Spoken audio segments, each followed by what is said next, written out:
Barak deliver from Canaanites. Then the sons of Israel again did evil in the sight of the Lord after Ehud died.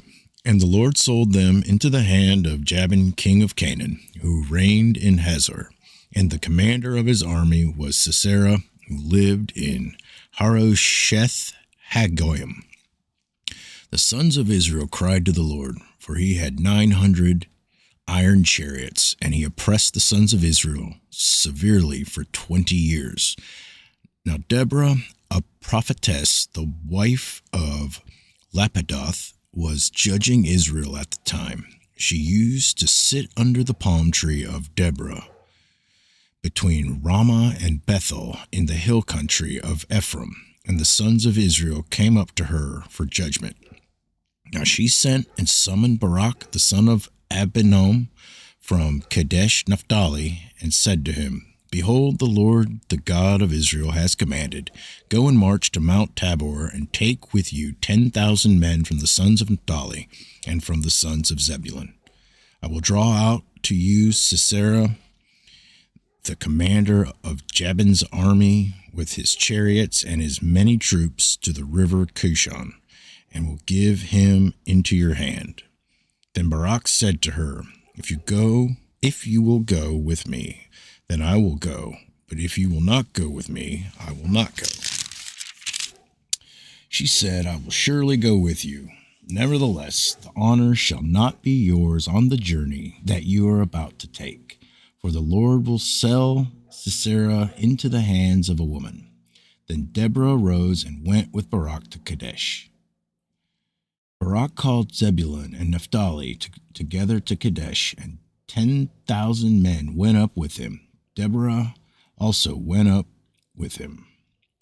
Now Heber the Kenite had separated himself from the Kenites, from the sons of Hobab, the father-in-law of Moses, and had pitched his tent as far away as the oak in Zananim, which is near Kadesh. Then they told Sisera that Barak, the son of Abinoam, had gone up to Mount Tabor. Sisera called together all his chariots, 900 iron chariots, and all the people who were with him, from Harosheth Hagoyim to the river Kishon. Deborah said to Barak, Arise, for this is the day in which the Lord has given Sisera into your hands. Behold, the Lord has gone out before you. So Barak went down from Mount Tabor with 10,000 men following him. The Lord routed Sisera and all his chariots and all his army with the edge of the sword before Barak. And Sisera alighted from his chariot and fled away on foot. But Barak pursued the chariots and the army as far as Harosheth Hagoyim, and all the army of Sisera fell by the edge of the sword. Not even one was left.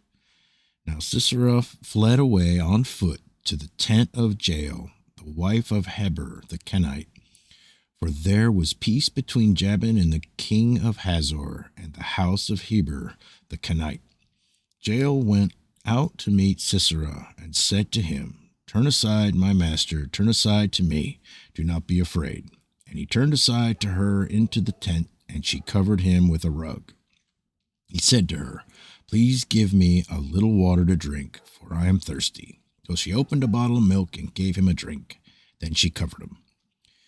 He said to her, Stand in the doorway of the tent, and it shall be if anyone comes and inquires of you, and says, Is there anyone here? That you shall say no. But Jael, Heber's wife, took a tent peg and seized a hammer in her hand, and went secretly to him and drove the peg into his temple, and it went through into the ground, for he was sound asleep and exhausted. So he died. And behold, as Barak pursued Sisera, Jael came out to meet him, and said to him, Come, and I will show you the man whom you are seeking. And he entered with her, and behold, Sisera was lying dead, with the tent peg in his temple. So God subdued on that day Jabin, the king of Canaan, before the sons of Israel. The hand of the sons of Israel pressed heavier and heavier upon Jabin, the king of Canaan, until they had destroyed Jabin, the king of Canaan.